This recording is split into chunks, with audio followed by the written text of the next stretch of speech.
Odamlar sayohatni xarajat deb o'ylaydi. Yo'q, xarajat, nima kerak bor xarajat? Qilma. Borma, ko'rma, o'tir uyingda, ushlab o'tir.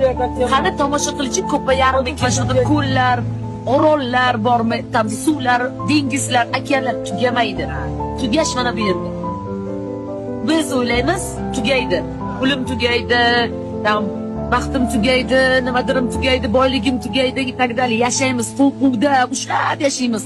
Qo'yib, Xudo aytayapti, sayohat qil va mana shu sayohat davomida Allohning marhamati, Allohning barakasi, Allohning senga beradigan rizqi cheksiz ekaniga iymon keltir. Ishon shunga, tugamaydi.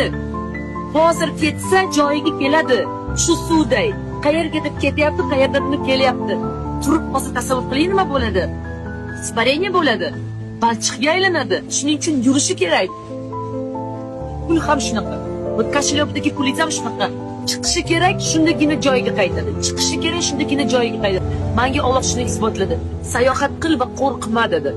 Qo'rqmayapman, sayohat qilyapman. Yaxshi ko'rib yashayapman hayotni.